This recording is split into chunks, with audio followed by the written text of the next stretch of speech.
The first thing Hale noticed was the silence. Not the normal, comfortable silence of an empty room, but the thick, pressurized quiet of something watching him, evaluating him, judging him. He stood alone behind a reinforced pane of translucent alloy as tall as a shuttle bay door. Beyond it, scores of alien eyes observed him. Some blinked sideways, some rotated on fleshy stalks, others glowed like floating embers suspended in their sockets. For a moment, he wondered whether he should wave, maybe crack a joke. But the silence was too heavy for humor. A single blue countdown sigil pulsed above him. Examination beginning in 10, 9, 8. Ethan exhaled slowly. He had known what he signed up for. At least he thought he did. 1,000 credit compensation sounded simple enough. Stand there. Be scanned. Let aliens examine your baseline biology. He had assumed he would be in some small clinic room with 1 or 2 researchers. But this felt like stepping into the spotlight of an interstellar tribunal. The air vibrated gently as the walls brightened, the chamber flooding with a sterile white glow. Ethan's reflection hovered faintly on the glass tall, lean, with dark hair that had grown too long during travel. He wore nothing but the minimal modesty wear they had provided, a plain gray undersuit that clung to his frame like a skin. Someone on the other side coughed or hissed, hard to tell. The countdown reached 0 and the chamber hummed. Ethan felt a ripple move through the floor, up his legs, across his spine. A pulse of cool air swept over him, brushing his skin like invisible fingertips. He shivered. From the far end of the laboratory, a voice finally broke the silence. Begin preliminary analysis.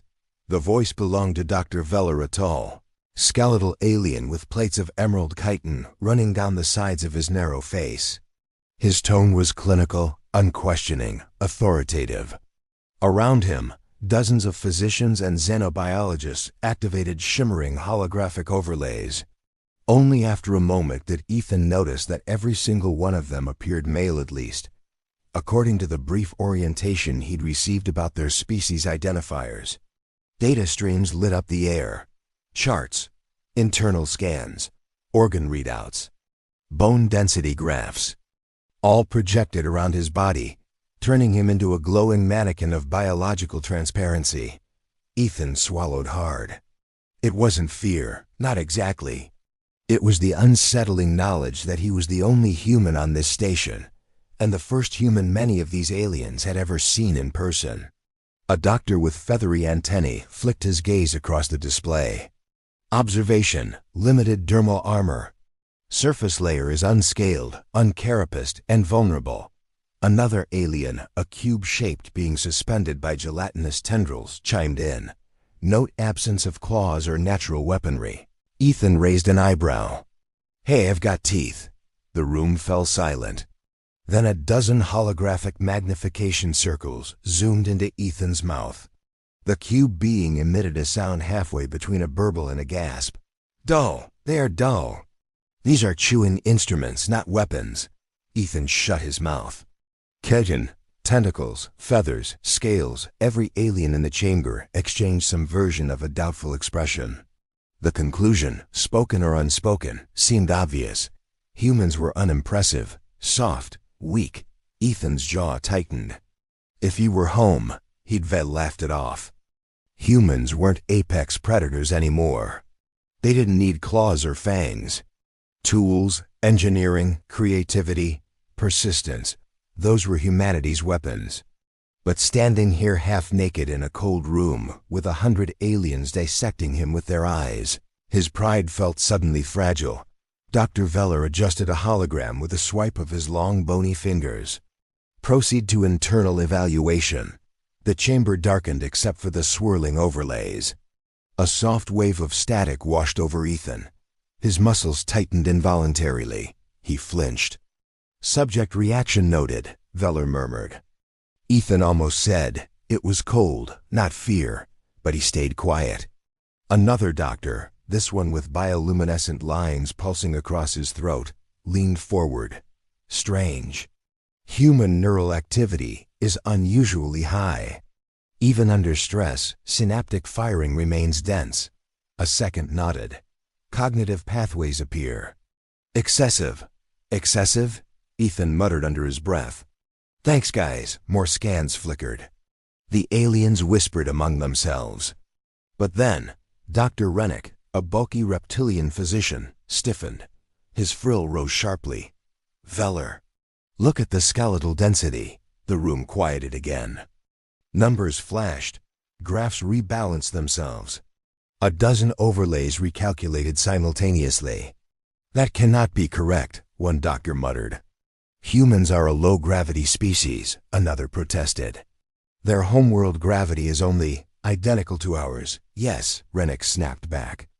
Exactly why these readings are impossible. Ethan blinked. Is something wrong? None of them answered him. Instead, Veller took a slow step forward, eyes narrowing. Human skeletal mass exceeds expected density by 53%. The murmurs became sharper. That level of reinforcement suggests a species evolved for constant physical impacts, or predation, or persistent environmental catastrophes. Ethan frowned. What? We're not cavemen. We have apartments and refrigerators, but the aliens were no longer listening to him. Their excitement grew rapidly, like researchers discovering a new predator hidden behind a familiar face. Rennick activated a new display. Muscle fiber composition also shows surprising grit. Elasticity and recovery are far higher than baseline charts predicted. Another alien added. Cardiovascular resilience notable. The subject's pulse stabilized within moments of neural shock. Ethan instinctively touched his chest. He didn't feel extraordinary. He just felt like a Thean, a man who fixed shuttle engines for a living. A man who'd struggled through late bills and early mornings. A man who'd taken this exam to afford finally repairing his brother's old bike back home. Nothing special, but the way the aliens looked at him now. It was as if he were some deep-sea creature hauled onto land, something strange, unexpected, slightly dangerous. One doctor whispered, "He appears fragile." Yet he is not. Another said, "Deceptively built." Veller folded his arms, deep in thought. Perhaps humanity's outward vulnerability conceals hidden adaptations. A feathery alien hummed. Perhaps their design is intentional. Ethan turned toward the glass. Intentional? The doctor blinked. A figure of speech. Some species develop traits by chance. Others by environmental pressure. Ethan glanced upward. Through the examination dome's narrow skylight, he could see a patch of distant stars. Cold and ancient. Endless. A quiet thought slipped through his mind, an old habit from childhood. Nothing that vast could be an accident. The thought wasn't spoken aloud, but something softened in his chest. A subtle warmth, faint but steady, like an unseen hand resting briefly on his shoulder. He exhaled. For a moment, the fear faded. Then, the door to the observation deck hissed open. All the aliens froze, their eyes shifting toward the intruder. A young woman, green-skinned, with delicate silver freckles, wandered in, staring directly at Ethan. She wasn't wearing a medical coat. She wasn't carrying a scanner. She didn't look like she belonged here at all. She simply stepped right up to the glass, tilted her head, and said in a small, confused voice, "Why is it so big?" The silence that followed was catastrophic. Every alien doctor went rigid. Dr. Veller's frills collapsed flat. Rennick's pupils dilated. 3 physicians fainted outright. Ethan's face went red. "Excuse me?" The woman blinked. I didn't mean, I'm lost. Is this the cultural?" Alarms chimed. Security shouted. Veller grabbed his head. Ethan groaned. The exam was no longer the biggest problem. Something far worse had just begun. As security races toward the intruder and the lab dissolves into chaos, Ethan realizes something terrifying. The aliens aren't just embarrassed, they're afraid. And he is about to learn why. The alarm klaxons blared like metallic thunder, vibrating through the walls of the examination chamber. Red warning glyphs spiraled across the glass barrier in languages Ethan couldn't read. The alien doctors, moments ago calm and clinical, erupted into frantic motion frills flaring, tentacles whipping, holoscreens flickering wildly as they shouted overlapping commands. And in the middle of it, the green-skinned girl just stood there, confused and blinking. "I'm, sorry?" she squeaked. Dr. Veller lunged toward her as much as his skeletal, stiff-jointed body could manage. You are unauthorized. This chamber is under secure lockdown. How did you enter?" I followed the signs," she stammered, shrinking back. "They said cultural hall. I thought this was a display." Rennick spun toward security personnel rushing in. "Seal the doors. No recording devices, no data leakage. This is a catastrophic breach." Ethan stood frozen inside the chamber, watching the chaos unfold. He had no idea who the girl was, or why the entire station was acting like she'd just detonated an explosive in the middle of the room.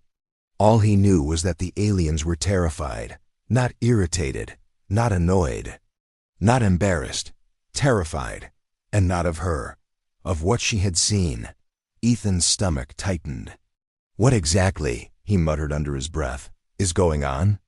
The aliens weren't listening. The girl raised both hands nervously. "I didn't mean to cause, whatever this is.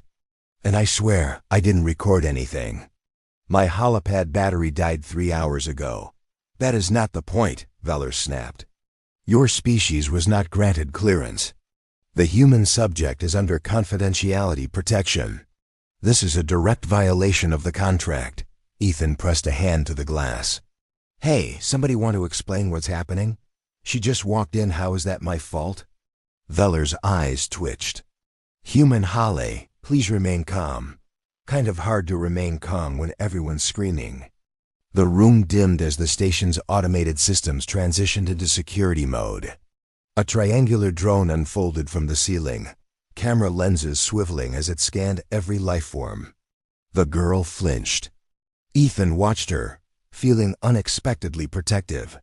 She wasn't dangerous, if anything. She looked terrified herself. What did she even see? Just him standing here like a lost tourist being poked by medical lasers. That couldn't be worth all this panic. A security officer guided her toward a side corridor. "Ma'am, please step this way. You will be interviewed." "I didn't do anything," she protested. I just asked a question." Veller groaned into his claws. "Yes, you asked that question." Ethan frowned. "What question?" She said something about something being big. Was she talking about, like, my arms? Or... Every alien doctor visibly winced. Rennick muttered, "Humans and their direct phrasing." Veller massaged his temples. "Human Hale. Please refrain from speaking until we sort this mess." Security escorted the girl out of sight. As the door sealed behind her, Veller slumped against a console, plates on his chest rising and falling with sharp, shallow breaths. "This is disastrous." Ethan crossed his arms. She was confused. "Let her apologize and go." "You do not understand the severity," Veller hissed. "Human privacy laws are absurdly strict. Your species wrote clauses so harsh we assumed you purposely designed them to prevent misunderstandings." "We did," Ethan said flatly. "Because your galaxy keeps misinterpreting us as dangerous anomalies every time we sneeze." The alien flinched but didn't deny it. One of the feathery aliens whispered. "He overheard that?" Ethan sighed. "Look, can someone tell me why her walking in is a catastrophe? What could she have possibly seen in 2 minutes?" Silence. Then Veller breathed deeply and activated the chamber's exit. "Human Hale, the assessment is over for now. Please meet with us in the debriefing hall. There are matters we must discuss." Ethan stepped out of the chamber, relieved to finally stretch his limbs. The air outside was warmer, less sterile. He followed the doctors down a corridor lined with softly glowing panels. The station felt different now, tenser, as if the air pressure itself had increased. Halfway down the hall, Ethan paused in front of a window overlooking deep space. A streak of cosmic dust shimmered like a silver river. Stars glimmered sharp and distant, scattered like glitter across ink-black nothingness. One star pulsed softly with a golden hue, steady, warm, almost watchful. Ethan found himself staring longer than he intended. It wasn't awe or fear. It was something quieter. A thought drifted in, uninvited. Someone out there kept me safe. Someone wanted me to live today. He didn't say it aloud. He didn't have to. He just breathed and kept walking. The debriefing hall was a large circular room filled with tiered seats and a central platform. Ethan sat at the platform's edge while the doctors huddled in a semicircle around him, whispering in tones that felt like they were discussing a bomb about to explode. Finally, Veller cleared his throat. "Human Hale," he began. "Your species is new to galactic integration processes. As such, misunderstandings can occur." Ethan raised an eyebrow. "You mean like someone wandering into a room because your signs are terrible?"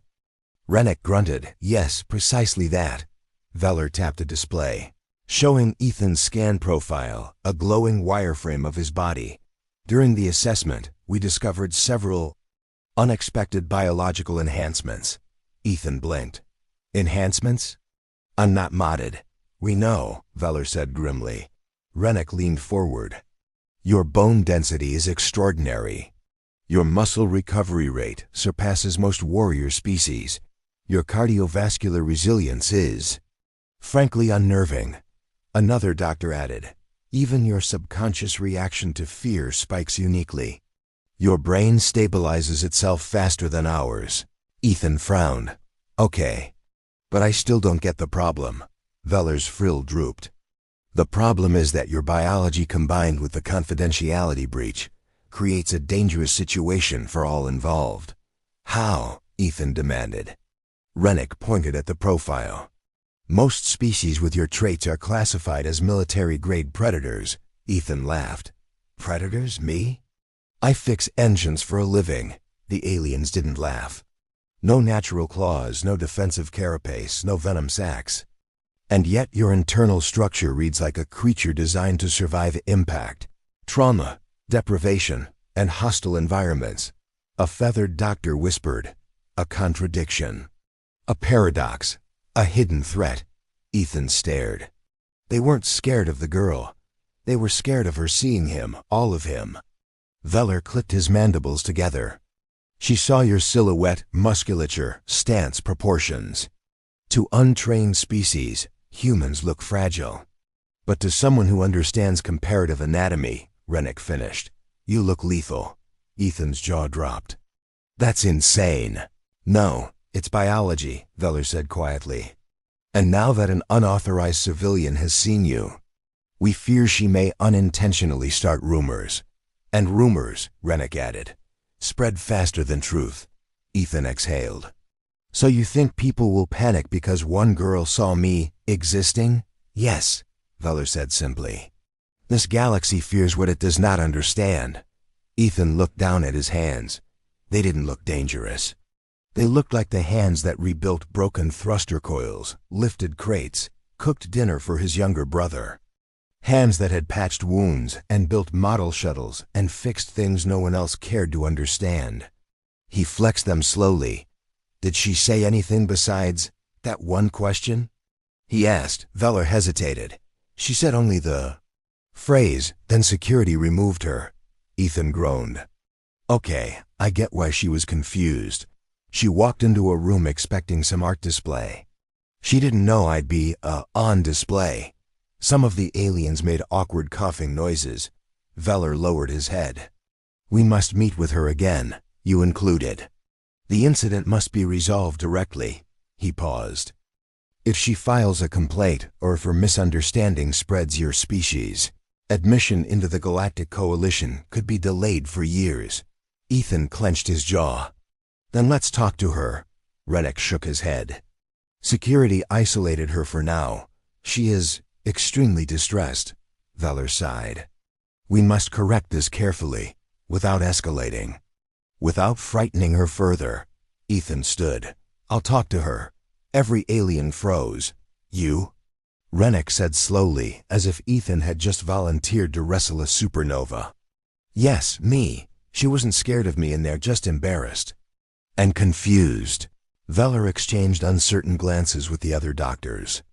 You believe you can calm her? He asked. Ethan nodded. I've calmed worse situations. Trust me. For the first time since the chaos began, Veller's features softened. Very well. But brace yourself, human Hale. Ethan frowned. For what?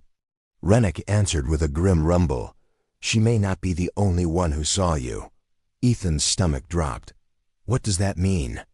It means, Veller replied, that security logs show she entered through a door. That should have been locked. Which means someone else unlocked it. Ethan's pulse spiked. Someone wanted her there? The aliens didn't answer.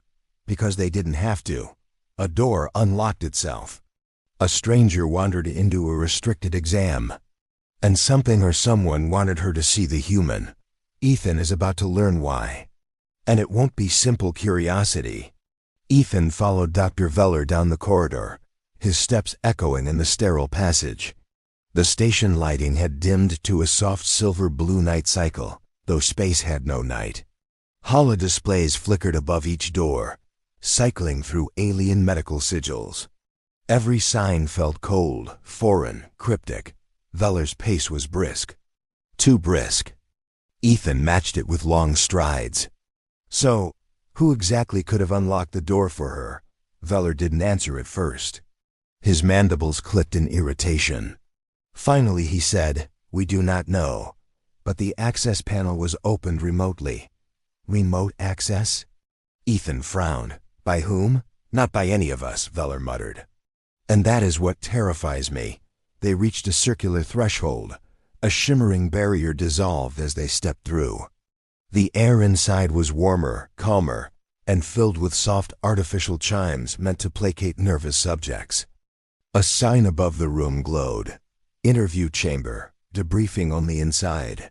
The green-skinned girl sat at a table, fidgeting, her silver freckles dimmed with stress. 2 security officers stood nearby, their posture rigid. She looked up when Ethan entered. Her eyes widened, not in fear, but in mortified recognition. Oh no, she whispered. It's you. Ethan gave an awkward smile. Yeah, just me. Don't worry, I'm not here to yell. Her freckles brightened a little. Dr. Veller gestured. Human Hale will speak with the intruder. Alone. The security officers exchanged shocked glances. Alone? Doctor, is that wise?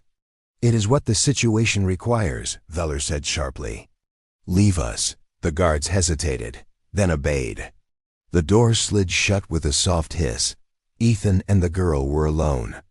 An awkward silence pressed between them. She twisted her fingers. I swear, I didn't mean to cause trouble. I really thought it was an exhibit. I was even looking for a gift shop. Ethan sat across from her. Relax, it's not your fault. Their signs are confusing as hell. Her eyes flickered. Hell means negative place in your culture, right? Ethan blinked, then laughed. Yeah, you study human languages? She shook her head, embarrassed. No, I watched videos. Right. Ethan rubbed his face. Well, you're not in trouble. I just need to know what you saw. She swallowed. I saw you standing there. The doctors were staring at your, Ethan leaned forward. My what? She went bright lime green. Your proportions. He closed his eyes. Fantastic. Not like that, she blurted, horrified. I meant your skeletal alignment and limb ratios.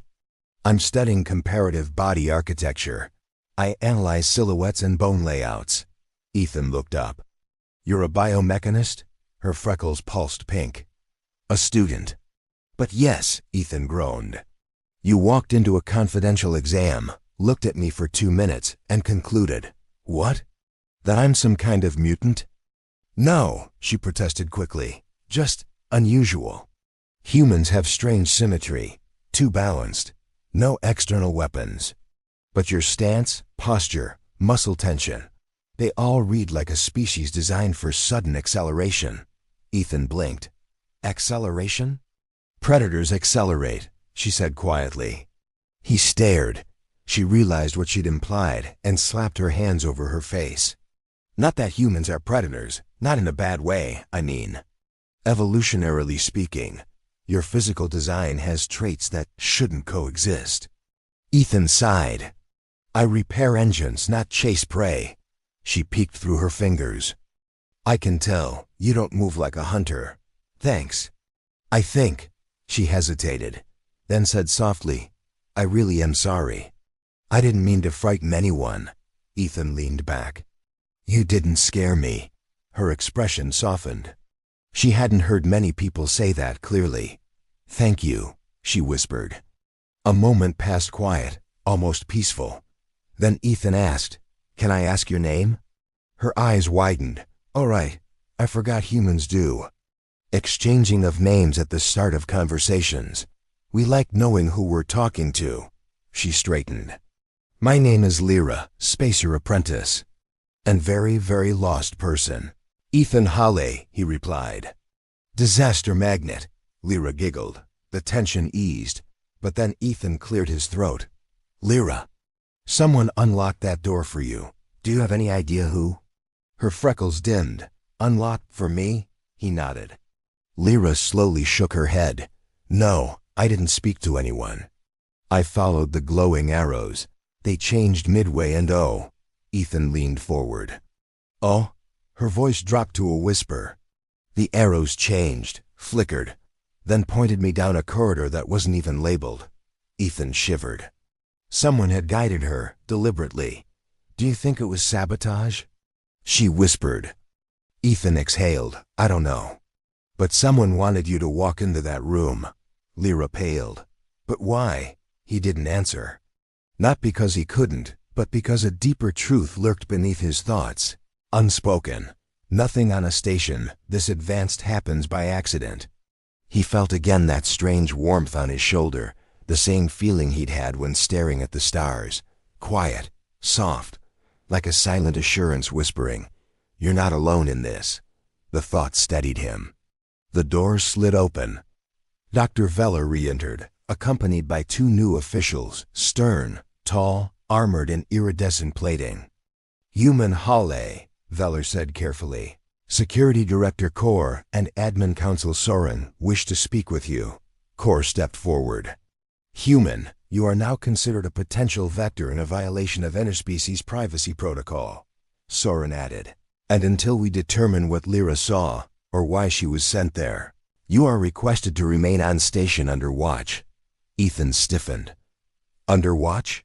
You think I did this? No, Kor said. But someone used you, Veller nodded, and the consequences could be politically explosive. Ethan suddenly felt boxed in. First an exam, then panic, then interrogation. Now surveillance. He breathed slowly, grounding himself. What about Lyra?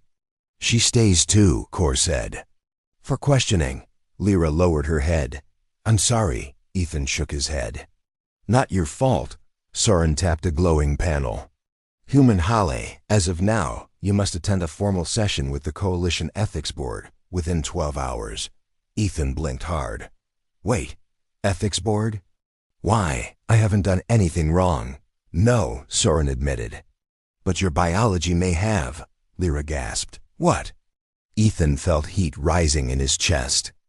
Something between outrage and disbelief. My biology is now an issue? Yes, Veller said quietly. Because half the station thinks humans are harmless. And half will think you are hiding a predator as Kor once today's rumors reach them. Ethan rubbed his forehead. So how do we stop that? Kor's expression hardened. We uncover who opened that door, Lyra whispered. But what if you find someone? What then? Kor met her eyes. Then we will know their intent. And if their intent involved the human good or bad, we respond accordingly. Ethan exhaled sharply. All right, let's find them. What's the plan? Veller activated a holomap of the station. 2 paths, one official, one unofficial. Official path? Ethan asked. We interview security, review digital logs, trace access patterns, and follow protocol. And unofficial? Veller hesitated. Lyra says the signs changed for her. That suggests someone manipulated the station's guidance systems. Ethan folded his arms. So we find who controls the system. And how they bypassed our encryption, Veller added. Lyra's voice trembled. And why they wanted me. A silence fell. Not heavy. Not panicked. More like the pause before a storm. Ethan finally spoke. Then let's start with the corridor she entered. Show me. Cor blinked. You want to assist the investigation? Ethan stood tall. Someone tried to drag me into something. I'm going to find out why. Something sparked behind Cor's stern expression. Approval? Respect? Very well, he said. We begin immediately, Veller nodded slowly. Human Hale. This may be dangerous. Ethan shrugged. Dangerous is better than sitting around doing nothing. In the corner of his vision, a glimmer of starlight flickered through the observation window, bright, steady, unwavering, almost like a silent reassurance. Keep going. As they left the chamber, Lyra hurried to Ethan's side. Ethan, when I first saw you, I didn't think you were dangerous. Good to know, he said dryly. No, I mean, she bit her lip. Your posture. It wasn't predatory, it was tired, but steady. Like someone who carries weight without complaining, he blinked. Her freckles glowed soft white. It made me feel safe. Ethan didn't know what to say. But before he could answer, Cor's voice echoed. Move, we have limited time. They reached the corridor where it all began. The lights flickered, the arrows reappeared. And pointed somewhere new, somewhere deeper. Somewhere the station did not label. Ethan's pulse sharpened. Lyra whispered, trembling. It's happening again. The station is guiding them again. Someone or something is manipulating the path. And now Ethan is being led into the unknown, not by accident, but by intent. For a long moment, no one spoke. The corridor lights flickered in irregular rhythm, almost like blinking eyes. Soft blue arrows shimmered across the floor, glowing faintly as they pointed down a narrow, unlit passageway, passage that wasn't on any of the station's maps. Director Cor stepped forward cautiously, armored boots clacking against the metal floor. This corridor should not exist. I've overseen every structural redesign of this station for the last 12 cycles. There was never any access here. Lyra swallowed hard. Her freckles dimmed. But I walked through here earlier. Veller shook his head. Impossible. This zone is nestled between the venting shafts and the thermal regulators. No civilian would be allowed here. And even if they were, this passage should be sealed. Ethan stepped closer, the faint blue arrows reflecting off his eyes. Then why does it want us here now? The way he phrased it made Lyra shiver. It, as if the station itself was choosing. Cor scanned the air with his wrist device. The green display flickered once before going dark. He smacked it, irritated. No response. The station's internal network is interfering. Lyra whispered. Just like before. Ethan felt a cold pulse ripple across his skin. The arrows weren't static. They were pulsing gently, almost like a heartbeat. Almost like they were. Waiting, Ethan exhaled slowly. I'm going in. Cor spun toward him. Human Hale, absolutely not. Cor, Ethan said calmly. Whoever or whatever changed the signs led her straight to me. That wasn't random. They could have guided her anywhere. Veller clasped his thin hands. Human Hale. If someone is manipulating systems at this level, they possess access even we cannot override. You are walking towards something we do not understand. Ethan gestured at the corridor. That's the only way we'll understand it. Lyra stepped forward. Then I'm going with you. Cor blocked her with his arm. No, you are a civilian. So is he. She snapped. Ethan offered a small smile. Lyra, you don't have to. I'm going, she said firmly, eyes bright. For a moment, Ethan recognized the expression fear swallowed by stubborn resolve. It reminded him of his younger brother when attempting something reckless yet determined. Something in that resemblance warmed Ethan's chest. Kor overlapped his arms. Both of you will stay behind me, understood? Ethan nodded. Lyra nodded even faster. The arrows pulsed. They began walking. The corridor swallowed them quickly. The lights changed from soft blue to dim violet. The hum of the station's machinery grew muffled, as if something here dampened sound. Ethan noticed the passage walls, smooth, metallic, but without the usual embedded cables or panels. It felt old. Too old, Veller, Ethan said. Did your people build this? Veller's frills twitched. No, this architecture is unfamiliar. Kor added, and that is what concerns me. As they continued deeper, the narrow corridor opened into a wider chamber. Massive pipes lined the ceiling like metal roots, connecting into an enormous oval structure embedded into the far wall. It pulsed faintly, almost like breathing. Lyra whispered, "What is that?" Veller stepped forward slowly. "It appears to be an auxiliary processing core, but that is impossible. We removed all outdated cores 3 station generations ago." Kor's visor brightened. "Scan for power signatures." "I'm trying," Veller muttered. "The device keeps returning false data." Ethan approached cautiously. "This thing wasn't on any blueprint?" Kor shook his head. "No, and it should not be active." As they stood there, the oval surface rippled like water. Then a translucent hologram flickered to life, unstable, distorted, but unmistakable. A symbol, one Ethan recognized instantly. A map of the station. But not the station as it existed now. A different version. Older, smaller, with several areas marked in red. Lyra gasped. That's a decommissioned layout. Centuries old." Ethan pointed at the glowing red sections. "What are these?" Veller squinted. "Warning markers.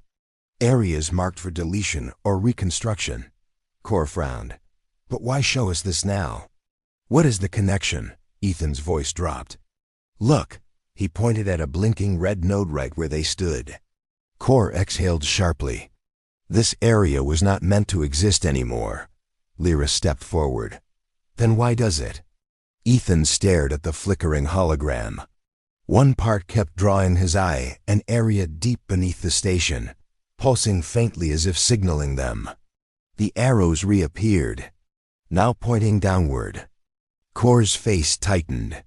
"We should not go further." "But something brought us here," Ethan countered. "Exactly," Veller hissed. "And anything intelligent enough to manipulate a whole facility as navigation systems is not something to approach lightly." Ethan stood tall. "If someone is directing all this, they wanted me involved. Maybe they want something from humans, or from you specifically," Kor said. Ethan stiffened. "Why me?" Lyra inhaled sharply. "Ethan, your biology." Veller nodded slowly. "Human skeletal and muscular anomalies. Resilience under pressure.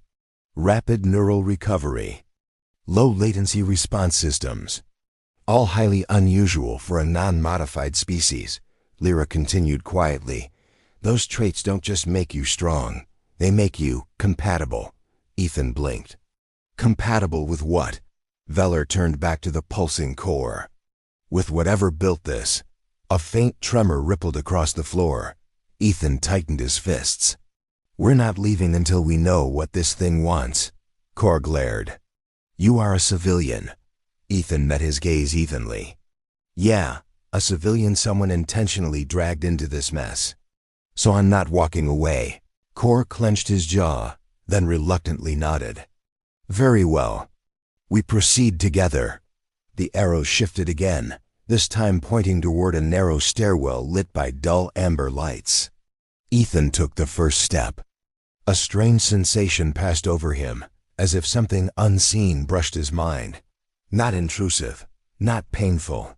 More like a whisper, a quiet, subtle reassurance. "Keep going." A memory surfaced, his mother lighting a small candle by the window at night, whispering a prayer she never forced on anyone. "May the one who guards stars guard you too." He had always rolled his eyes at it, pretended not to believe. But in this moment, descending into the unknown, he felt something steady inside him. Not fear, not courage. Something in between. The stairwell spiraled down farther than it should have been possible. The deeper they went, the colder the air became. The lights flickered less frequently, leaving them in stretches of shadow. Lyra hugged herself. Ethan, how far does this go? Ethan glanced at her, offering a faint smile. Hopefully not to the center of the planet. She chuckled nervously. Kor pressed a hand to his cum. Still no signal. We are below the station's shielding line. Meaning? Ethan asked. Meaning we are alone, Kor replied. At last, the stairwell ended in a final corridor, smooth, metallic, perfectly clean. No dust, no debris. As if someone had maintained it. At the end of the corridor stood a door. Not mechanical. Not electronic. Organic. It pulsed gently, like the closed eyelids of a sleeping creature. Ethan stopped dead. What the hell is that? Veller's mandibles spread in horror. This is not station technology. Lyra grabbed Ethan's sleeve. Don't touch it, the door responded to her voice. It blinked open. Light flooded the corridor. White, pure, blinding. Kor threw an arm in front of Ethan, shielding him as the brightness faded. Then they saw it. A chamber the size of a cathedral. Smooth walls curved upward, converging into a domed ceiling veined with glowing filaments. In the center of the room floated a crystalline sphere, dark, swirling, throbbing with energy Ethan could feel in his bones. Veller whispered, "This is impossible." Lyra's voice trembled. A living construct. Kor stepped forward cautiously. This predates the station by millennia. Ethan took a step closer. The sphere brightened. Lyra gasped. It's responding to him. Ethan's breath caught. The sphere pulsed again directly at him. Like a heartbeat. Like recognition. Kor raised his weapon. Stay back. Hale, do not approach. But Ethan couldn't move. Not because something forced him, but because something inside him felt seen. A soft hum filled the air, resonating in his chest. Then the sphere emitted a single projection. A symbol, one that none of the aliens recognized, but Ethan did. It was the outline of a human. Just like him. The ancient construct recognizes Ethan, but why would a millennia-old artifact respond to a human, someone whose species wasn't even supposed to be out here? The truth waiting inside the sphere is older, darker, and far more targeted than anyone expects. Ethan stared at the shimmering outline suspended above the crystalline sphere. A hologram, no, something older than holograms floated in the air like a living memory. Its features weren't detailed, just the unmistakable silhouette of a human figure. The proportions, the posture, the slight forward tilt of the shoulders. Recognizably human. Kor's voice was a razor. Step back, now. Ethan didn't move. He couldn't. His body felt rooted, anchored to the sight before him. This shouldn't exist, he whispered. Veller approached slowly, eyes wide, mandibles clicking in disbelief. No recorded species in this quadrant, in any quadrant, used this style of construct. And none used biological doors or crystal memory spheres, he swallowed. And the humans. Your species only began interstellar travel in the last century. Lyra stepped beside Ethan, trembling. How can a pre-spacefaring alien artifact show a human shape? Ethan didn't answer. Because deep inside him, a cold realization was forming. Something ancient had known humans existed long before humans knew aliens did. The sphere pulsed again, soft, rhythmic, almost soothing. The veins of light within it shifted from icy white to warm amber, illuminating the chamber in a gentle glow. Ethan felt the warmth on his skin, not hot, not dangerous, welcoming, like light through a window in winter. Lyra whispered, "It's communicating." Kor aimed his weapon. "It is probing him." That is not communication. But the sphere didn't move toward Ethan. It simply hovered, its glow ebbing and flowing like breath. Then the amber light expanded outward, stretching across the chamber floor in a sweeping wave. The entire room ignited into a new projection, massive, complex, breathtaking, a galaxy. Their galaxy, spiraling with billions of stars. But dozens of sectors across it were highlighted glowing deep red. In each a small symbol flickered like a spark. Ethan frowned. What are those? Veller swallowed. Markers. Points of origin. Kor shook his head. Points of interest. Lyra stared harder. No, they're birthplaces. Ethan blinked. Birthplaces? Of what? A second wave of symbols appeared. Matching silhouettes. Human silhouettes. Hundreds of them. Spread across dozens of star systems. Across time. Across civilizations older than the Coalition. Ethan whispered, "This is impossible." Veller's voice cracked. "This artifact suggests humans did not originate on one world." Lyra felt her stomach twist. That humans may have been placed. Kor scowled. Placed by whom? For what purpose? The sphere pulsed sharply, and the hologram shifted again.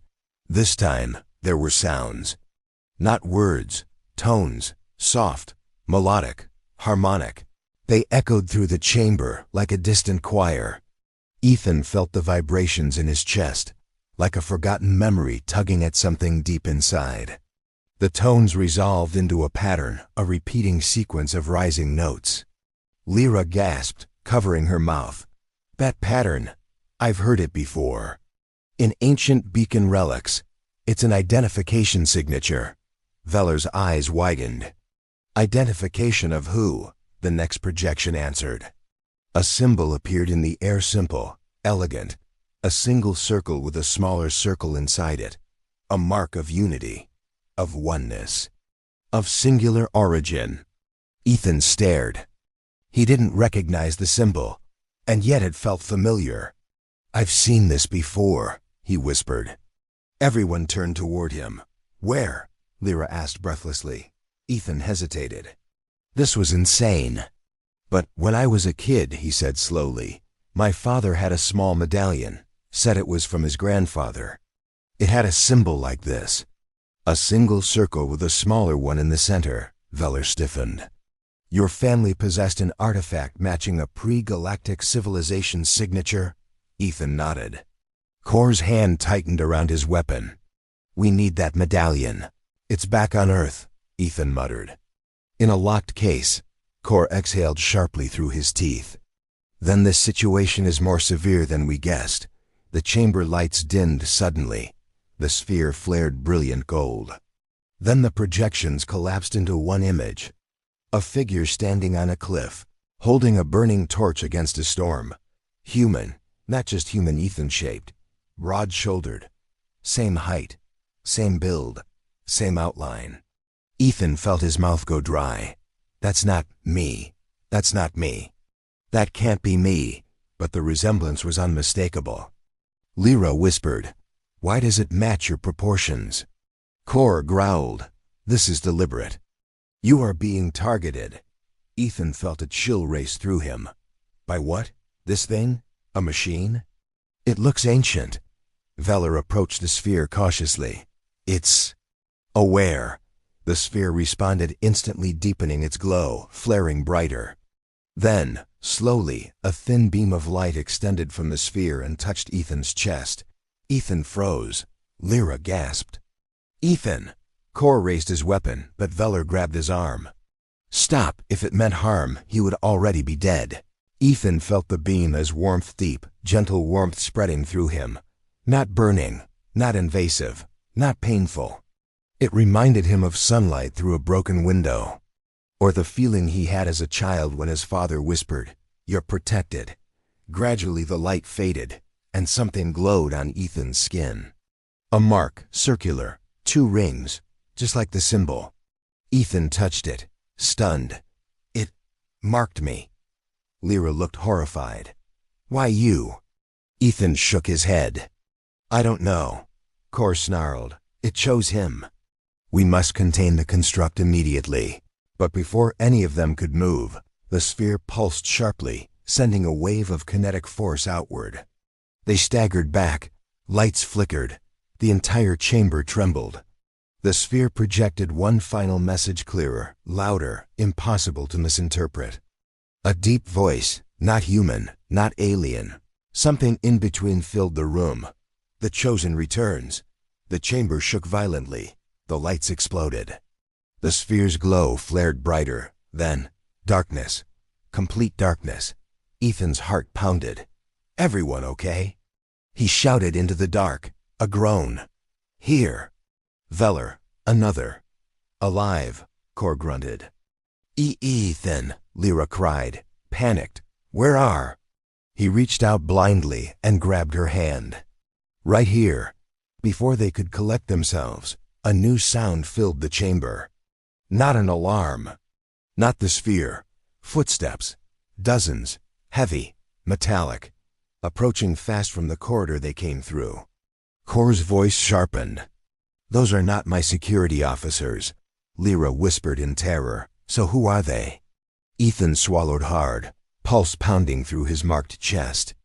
Because he already knew. Whoever unlocked the door the first time had returned. Unknown forces marched toward the chamber drawn by the ancient construct's activation, and the mark now glowing on Ethan's skin. And they are not coming to greet him. They are coming to claim him. The footsteps grew louder, heavy metal thuds echoing through the dark corridor like the beating of a war drum. Ethan tightened his grip on Lyra's hand, pulling her closer. Even without light, he could feel the vibration beneath his boots. Whoever was approaching was large, and many. Kor found his footing quickly. "Everyone back. Form a line behind me." He activated his visor, which cast a faint blue glow across the chamber. The partial illumination revealed the organic door slowly closing behind them, sealing them inside with whoever was coming. Veller's mandibles clattered anxiously. Those footfalls too coordinated, not coalition security. "Mercenaries?" Lyra asked. Kor shook his head sharply. "Mercs don't have access to this level." Ethan frowned. "Then who does?" Before anyone could answer, beams of white light swept across the corridor, landing on the group like hunting spotlights. The silhouettes behind the beams were huge armored figures nearly twice Kor's height, helmets shaped like sharpened visors, shoulders wide enough to block the entire passage. A single commanding voice boomed, "Step away from the human." Kor stepped in front of Ethan, immediately weapon drawn. "Identify yourself." The lead figure raised a black gaunted hand, and in response, the lights in the chamber brightened, revealing nearly a dozen armored entities. Ethan's breath caught. They weren't coalition soldiers. They weren't human. They weren't any species Ethan had seen. Their armor was etched with the same double circle symbol now glowing on Ethan's chest. Lyra whispered in dread. They have the same mark, Ethan." "Your mark." The commander stepped forward, helmet glinting. "The Chosen must come with us." "Remove yourselves," Kor snarled. "He's under my protection." "Identify your faction." The armored figure tilted his head. "Protection is unnecessary. He has already been claimed." Ethan felt Lyra squeeze his hand. "Claimed by what?" Ethan demanded, stepping beside Kor instead of hiding behind him. The commander paused, and then he spoke a single word that froze every alien present. "Origin," Veller gasped. "Impossible," Ethan frowned. "Origin? What is?" Veller grabbed Ethan's arm, shaking. "Origin is a myth, a ghost civilization. Some say they seeded the first star cultures. Some say they vanished before the galaxy was young," he swallowed. "And some say they created the pre-human lineages." Ethan's pulse spiked. "You're saying these things claim to be them?" Before Veller could answer, the commander stepped closer. His armor clicked softly with each movement, precision engineered, ancient yet flawless. "The Chosen carries our mark. He will return with us." Kor raised his weapon, blocking their path. "You will not touch him." A low synthesized growl echoed through the commander's helmet. "You presume to challenge Origin authority?" Ethan stepped forward sharply. "Enough." His voice echoed through the chamber, surprising even himself. Why me? Why show me this symbol? Why drag me into this? The commander paused, then lifted a metallic device the size of his palm. With a soft hum, it projected a small hologram, Ethan's face. But not just his. A dozen faces, different ages, different worlds, different eras, each unmistakably human, each sharing his bone structure, his jawline, his height. Lyra gasped. They all look like you, Veller whispered, trembling. Generations. Spanning thousands of years. The commander spoke coldly. You are the latest vessel of a genetic line we seeded long before your species learned to speak. You are the final inheritor. Ethan's stomach twisted. Inheritor of what? The commander's visor brightened. Memory, access, authority. You were shaped for this purpose. I wasn't shaped for anything, Ethan snapped. I was born on Earth. Yes, the commander said. A world we prepared long ago. Ethan froze. Lyra felt ice crawl through her bones. Ethan. They're saying humanity didn't evolve alone. Kor interjected harshly. Enough. Humans are an independent species. Your claims are nothing but... The commander raised a hand. Kor's weapon disintegrated in a flash of white light. Dust drifted from his fingers like ash. Everyone froze. Veller nearly collapsed. That technology, that's impossible. That's impossible. Ethan took a cautious step back. What do you want from me? You carry what no other can access, the commander said. The construct awakened because of you. And now, the galaxy will awaken with it. What does that even mean? The commander's head cocked slightly. The signal the construct released cannot be undone. Its echo is already spreading. Others will come. Others who should never find you. Kor regained his composure. Then we move him to Coalition protection immediately. The commander replied, Coalition walls will not protect him. Your species has no concept of what hunts him now. A rumble shook the chamber. The sphere behind them flickered unstable, dimming. For the first time, the commander's tone shifted, still cold, but urgent. We must leave, now. Kor planted his feet. Not without answers. The commander leaned forward, faceplate inches from Kor's. Then you will die without them. Before Kor could strike, Ethan stepped between them, heart pounding. No fighting, he said. Not until I understand what's happening. The commander looked at him for a long moment. Then, the entire chamber dimmed. The sphere cracked hairline fractures of light running through it like lightning trapped in glass. Veller screamed. The core is collapsing. The organic door slammed shut. Lights flickered violently. Energy surged through the room like an oncoming storm. The commander pointed toward the far wall. A concealed exit there. Kor grabbed Lyra and pushed her toward Ethan. Move! The crack in the sphere deepened. A pulse of energy blasted outward. Ethan shielded Lyra as the wave tore through the chamber, disintegrating part of the ceiling. Debris rained down. Kor pulled Veller to safety. The armored warriors moved effortlessly through the chaos, barely shaken. Ethan looked up. The sphere was about to explode. Run! He shouted. Everyone bolted. The ground shook. The walls split. The commander grabbed Ethan by the arm and pulled him toward a hidden tunnel that peeled open like a mechanical iris. Through here. Ethan hesitated just long enough to look back at the sphere. For a brief second, the cracks aligned into a perfect circle. A symbol, his symbol. Then, boom, the sphere detonated in a silent, blinding burst of white light. The shockwave hit. Everything vanished. Darkness swallowed the world. Silence. Then, a gasp. Ethan jerked awake, lungs burning, lying on a metallic floor. Lyra was beside him, coughing. Kor staggered to his feet, battered but alive. Veller lay trembling, curled on his side. The commander stood over them, unmoved. You survived, he said. The construct protected you as expected. Ethan sat up, chest heaving. Where are we? The commander turned. and the wall behind him dissolved, revealing a sight that froze Ethan's blood. They were no longer inside the station. They were inside a massive vessel, ancient, impossible, beautiful, floating in open space. But that wasn't what made Ethan's heart stop. It was the stars outside. They were wrong, different, arranged in constellations impossible from their region of the galaxy. Lyra whispered in pure terror. "Ethan, this isn't our star system," Kor whispered, horrified. "He jumped us." Across light years, the commander pointed at Ethan's glowing mark.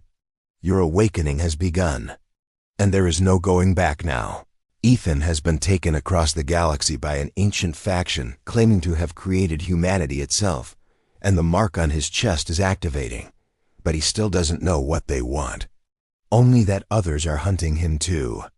Ethan rose unsteadily to his feet, staring out the enormous observation window at a sky he had never seen, stars arranged in constellations no human had mapped, nebulae glowing in colors human telescopes had never captured. They were impossibly far from home. Lyra stood beside him, clutching his arm. "Ethan, how far did they bring us?" Veller wiped trembling hands across his face. "Judging from those star patterns, tens of thousands of light years, maybe more." Kor's voice was a low growl. "This is an abduction." The commander stood at the center of the chamber, surrounded by the armored soldiers who had marched through the collapsing construct. "Not an abduction," he said. "A retrieval."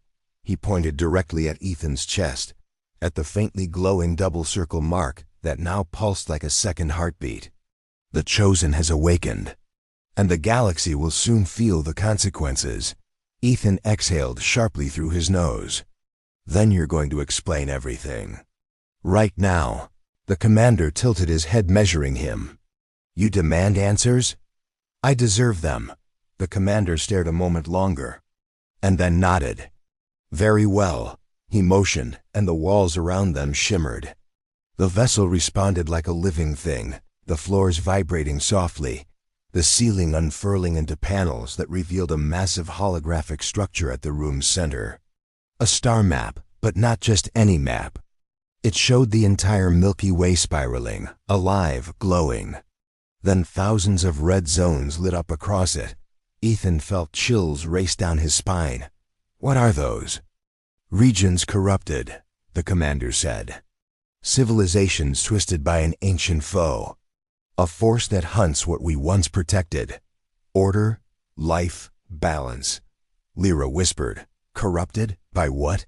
The commander's voice deepened. "The Voidborn." The hologram shifted, showing swirling black fractal forms creeping across star systems like spreading infection. Kor stiffened. "This looks like invasion patterns." "It is more than invasion," the commander said. "It is consumption. Once a system falls to them, nothing remains, no survivors. No memory." Ethan clenched his fists. "And what does this have to do with me?" The commander gestured, and the hologram zoomed in on dozens of planets. On each one stood a human-shaped figure, not identical, but similar. A familiar silhouette. "Across millennia," the commander said, "we seeded star systems with a genetic line capable of one thing no other species possesses." Ethan swallowed. "Which is?" The commander spoke a single word. "Resistance." Silence. Ethan blinked. "Resistance to what?" "To the Voidborn's influence," the commander answered. "To their corruption. To their mind-breaking hunger." He stepped closer. "You, human Hale, belong to the only genetic line in the galaxy that cannot be consumed," Lyra whispered. Stunned. "That's why the construct responded only to him." "And why others hunt him," Veller added softly. "The Voidborn could stretch across 1,000 light years to obliterate one resistant line." Kor narrowed his eyes at Ethan. "Humanity, immune to corruption? How is that possible?" The commander replied, "Because humans were not meant to be soldiers. They were meant to be anchors, stabilizers, a safeguard embedded within the galaxy." Ethan stepped forward. "My species didn't anchor the galaxy. We barely survived our own history. The commander's visor glowed faint gold. Precisely. You struggle, you fall, you rise again. Humanity has an instinct, an unbreakable refusal to surrender, which echoes the order we sought to create. He paused. And your line has held that spark stronger than any other. Ethan remembered something small, fragile, almost embarrassing. He remembered the night he survived a crash that should have killed him. The moment he looked at the sky and whispered, "Someone wanted me to live." A quiet thought, one he never said aloud. But hearing all this now, it felt less foolish. Lyra watched him closely. "Ethan, you've always wondered why you survive things no one else does." His chest tightened. Yes, he had always wondered. The commander approached, standing before him like a dark monument. "You, Ethan Hale, are the final inheritor. The last unbroken thread from a lineage that spans 10,000 years. He held out a small metallic capsule etched with the double circle symbol. "Inside, this is the memory you were shaped to access. It will unlock the knowledge your ancestors preserved." Ethan stared at it, heart pounding. "What happens if I open it?" "You will remember," the commander said, "but the memories will not be yours. They will belong to the ones who came before. Every life, every battle, every sacrifice." Ethan's breath hitched. "You're asking me to carry thousands of years of memories?" "I am asking you," the commander said, "to take your place." Kor stepped forward, voice firm. "He is not your weapon. He is not a weapon," the commander said. "He is a key," Veller whispered, trembling. "Ethan, if this is true, the Voidborn invasion could begin anywhere. Even in Coalition space." Lyra reached for Ethan's hand, squeezing it. "Whatever happens, you decide, not them." Ethan looked at the capsule, at the mark glowing on his chest, at the strange stars outside the window. He breathed in slowly, deep, steady, and the smallest, softest thought surfaced inside him. Not a voice, not a command, not an alien presence. A quiet sense. This can't all be an accident. He didn't know if it was God, or fate, or just the weight of being human. But he felt something guiding him. He closed his fingers around the capsule. The commander bowed his head. "The Chosen accepts." Ethan swallowed hard. "I accept nothing yet." He turned toward the others, toward Lyra, Kor, and Veller. "I accept a chance, just a chance, to figure out the truth." Then he looked at the capsule. "And if this unlocks something that helps me protect them and humanity, then I'll open it." Lyra exhaled shakily, eyes glistening. "You don't have to do this alone." He squeezed her hand. "Maybe I was never alone." He pressed the capsule to the glowing mark on his chest. It clicked. Light burst outward, soft gold, warm, filling the room in a radiant wave. Kor shielded his helmet. Veller fell to his knees. Lyra held onto Ethan as if he might drift away. Ethan gasped. Memory. Not his memory. A world bathed in twin suns. A war fought against shadows that devoured planets. A line of human-like figures standing together, refusing to break. A promise whispered by an ancient voice. We placed one of our kind among every star, so the galaxy would never fall in silence. The light dimmed. Ethan staggered, but remained standing. The commander bowed deeply. "It has begun." Ethan looked up, eyes steady, breath even, a quiet fire swelling behind them. "I know what we have to do," he said. "What?" Lyra whispered. Ethan turned toward the window, staring at the strange stars. "We're going to find the other inheritors," he said. "All of them." He tightened his fists. "And together, we're going to stop whatever's coming." Kor stepped forward. "Then we stand with you." Veller nodded shakily. "For the Coalition," Lyra smiled softly. "For Earth," the commander raised a hand. "For the galaxy."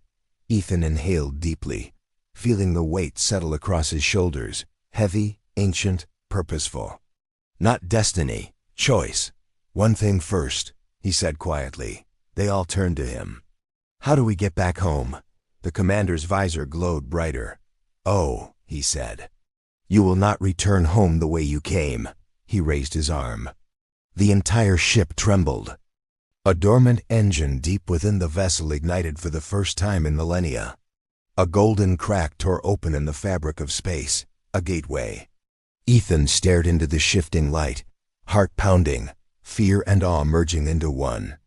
Lyra whispered, "Are you ready?" Ethan stepped forward, eyes fixed on the glowing horizon. "No," he said. "But I'll go anyway." And with his friends behind him, and an ancient galaxy-shaking legacy pulsing in his chest, Ethan Hale walked into the light,